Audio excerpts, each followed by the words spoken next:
Seat बंटवारे का औपचारिक ऐलान संभव है। सीधे चलते हैं इस प्रेस कॉन्फ्रेंस में।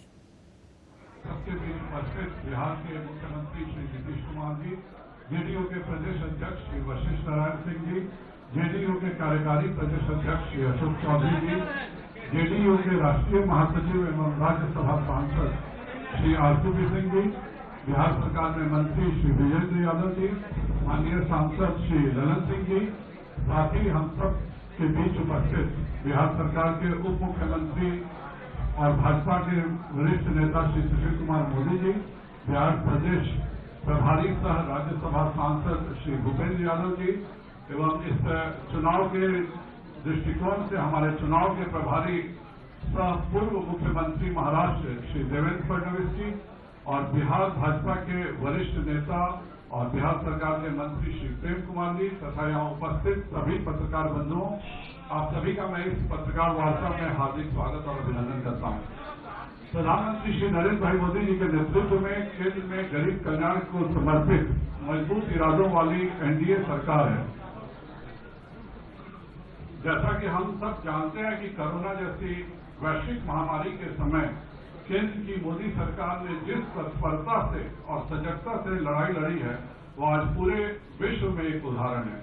ठीक उसी प्रकार से बिहार में श्री नीतीश कुमार जी के नेतृत्व में एनडीए सरकार ने कोरोना के खिलाफ जो कदम उठाए हैं और उसमें हमें जो सफलताएं मिली हैं वह भी अत्यंत सराहनीय है। बिहार में एनडीए के सबसे पुराने सहयोगी जनता दल यूनाइटेड के साथ श्री नीतीश कुमार जी के नेतृत्व में समाज के हर वर्ग का विकास हुआ है। गांव, गरीब और किसान के लिए बनाई गई योजनाएं हर व्यक्ति तक पहुंची हैं। सड़क सुरक्षा एवं शिक्षा बिहार के विकास का सबसे मूल आधार है और विगत 15 वर्षों में बिहार की एनडीए सरकार ने अपने अथक प्रयासों से बदहाल बिहार को खुशहाल बिहार में तब्दील किया है। इस कोरोना काल में भी केंद्र सरकार द्वारा छठ तक के लिए जो मुफ्त राशन गरीबों को दिया गया है वह आज तक विश्व के किसी देश के इतिहास में यह काम नहीं हुआ था। उसी प्रकार पीएम केयर्स फंड से 500 बेड के अस्पताल 3 महीनों में बिहार में बना लिए गए और यह सब तभी संभव हो सका जब केंद्र और बिहार दोनों जगहों पर एनडीए की सरकार है। आप सबको मैं बताना चाहता हूं कि भारतीय जनता पार्टी इस चुनाव में जदयू के साथ अटूट गठबंधन है। साथ ही हमारी विकासशील इंसान पार्टी से सकारात्मक बातचीत भी चल रही है। आप सब जानते हैं कि जेडीयू के साथ हिंदुस्तान आवाम मोर्चा भी एनडीए गठबंधन का एक अहम साझेदार है। लोजपा हमारे सहयोगी थे, किंतु बिहार में भाजपा और जेडीयू का जो गठबंधन है उसमें श्री नीतीश कुमार जी ही हमारे गठबंधन के चेहरे हैं। इसमें कोई भ्रम नहीं है। लोजपा नेता श्री रामविलास पासवान जी का हम सम्मान करते हैं और वह जल्दी स्वस्थ हो जाए इसकी भी हम ईश्वर से प्रार्थना करते हैं। अब मैं श्री नीतीश कुमार जी को आमंत्रित करने से पहले मैं पुनः एक बार दोहराना चाहता हूं कि बिहार में एनडीए के नेता श्री नीतीश कुमार जी ही हैं। श्री नीतीश कुमार जी एक बार फिर 3/4 बहुमत के साथ बिहार के मुख्यमंत्री बनेंगे। एनडीए गठबंधन में वही रहेंगे जो नीतीश कुमार जी के नेतृत्व को स्वीकार करते हैं। बिहार में एनडीए श्री नीतीश कुमार जी के नेतृत्व में फिर से 2010 का इतिहास बनाएगी और 3/4 के प्रचंड बहुमत के साथ सरकार बनाएगी। अब मैं माननीय मुख्यमंत्री जी को आमंत्रित करता हूं कि वह इस प्रेस वार्ता को संबोधित करेंगे।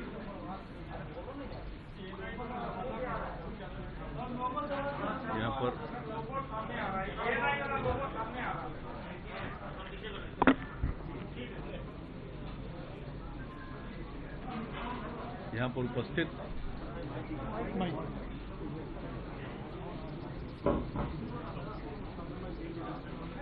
इस कार्यक्रम में उपस्थित माननीय उप मुख्यमंत्री श्री सुशील कुमार मोदी जी, मंत्री श्री देवेंद्र फडणवीस जी, भारतीय जनता पार्टी के बिहार के संगठन प्रभारी श्री भूपेंद्र यादव जी, भारतीय जनता पार्टी के प्रदेश अध्यक्ष श्री संजय जायसवाल जी, हमारे साथी और बिहार सरकार के माननीय मंत्री प्रेम कुमार जी और यहाँ पर उपस्थित जनता दल यू के हमारे सभी सम्मानित नेतागण, प्रदेश अध्यक्ष वशिष्ठ भाई, कार्यकारी अध्यक्ष अशोक चौधरी जी, विजेंद्र यादव जी, आरसीपी सिंह जी, ललन जी, मैं सबसे पहले आप सब लोगों का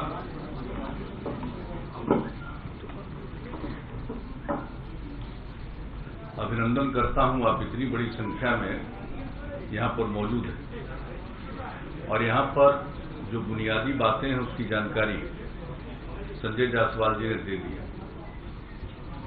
जो हम लोगों का गठबंधन है एनडीए, इसमें बातचीत हो चुकी है और हम लोगों की बातचीत पहले ही हो चुकी थी, लेकिन उसका कोई ऐलान नहीं किया गया था और अब उसके बारे में विस्तृत रूप से जानकारी दे दी जाएगी।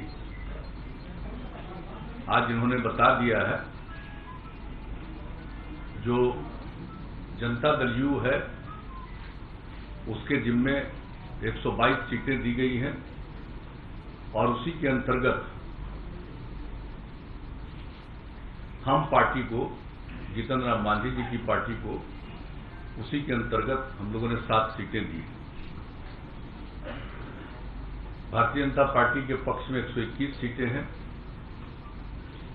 और उसी के अंतर्गत इन लोगों की बातचीत जो इन्होंने बताया कि अंतिम चरण है विकासशील इंसान पार्टी के साथ, उसी के अंतर्गत उनको सीटें देंगी। और जहां तक दोनों के बीच में कंस्टिट्यूएंसी का सवाल है, कौन कौन विधानसभा क्षेत्र किनके जिम्मे है, उसका भी निर्णय हो चुका है और मैं समझता हूं कि आज वो 122 और 121 तो है, तो बता दें लोगों को, या ऐसे ही आप रिलीज कर दिया जाएगा ये पूरे तौर पर कि इनके जिम्मे कौन सी सीट है। हम लोग मिलकर काम कर रहे हैं और बिहार के विकास के लिए जो भी काम है वो किया गया है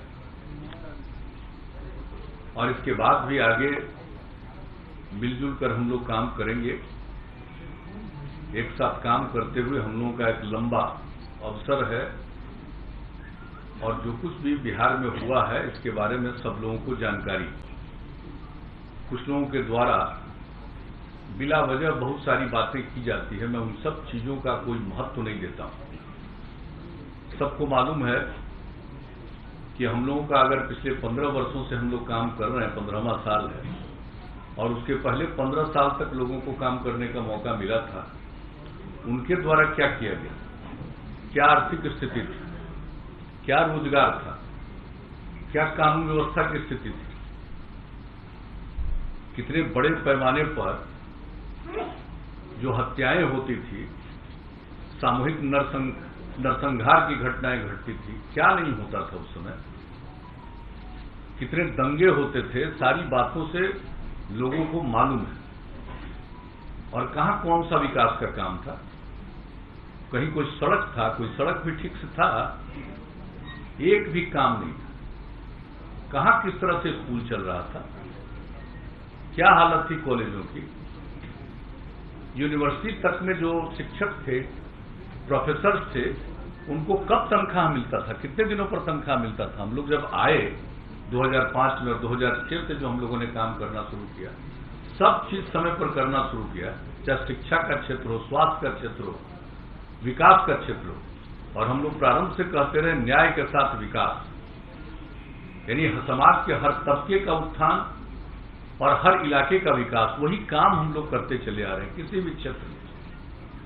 और इसके बारे में तो सबको पता है और किस तरह से हम लोगों ने काम किया। ये बता रहे थे अभी संजय जायसवाल जी, इधर की घटनाओं के बारे में कुछ जानकारी उन्होंने दे दी और कितना ज्यादा ये जो कोरोना का प्रकोप हुआ है दुनिया भर में, कोविड-19 से दुनिया भर के लोग प्रभावित हैं और कहीं नीचे जाता है फिर ऊपर जा रहा है। ये स्थिति एक दूसरे तरह की है, लेकिन हम लोगों ने बिहार में कितना काम किया।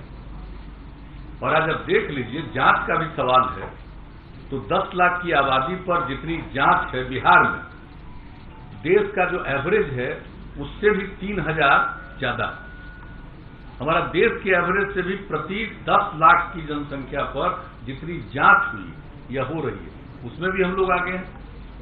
और जहां तक सवाल है कि जो लोगों की मृत्यु होती है उसकी भी कमी है हम लोगों के यहाँ, और जो लोग ठीक होते जा रहे हैं उसकी भी संख्या हमारा 93% से ज्यादा है। तो हर प्रकार से काम हो रहा है, लेकिन बहुत तरह की बात लोग जब ये हुआ और बाहर में जो लोग थे हम लोगों के, जिसको प्रवासी कहा जाता है, मैं तो प्रवासी शब्द का पक्षधर नहीं, मैं शुरू से बोलता हूं। देश तो एक है, देश के अंदर कोई एक प्रांत का दूसरे प्रांत में जाता है, उसको प्रवासी कहना उचित नहीं है। हर किसी को देश के अंदर जाने का अधिकार है, सारे लोग जाते हैं। बिहार में क्या दूसरे राज्य के लोग नहीं है? लोगों को ठीक से मालूम नहीं है, यहां पता नहीं है कि केरला के लोग या महाराष्ट्र के लोग बिहार में हैं कि नहीं है, तो ठीक से तो मालूम नहीं है। तो बिहार के लोग भी सब जगह जाते हैं, या जहां कहीं भी इच्छा होती है जाते हैं।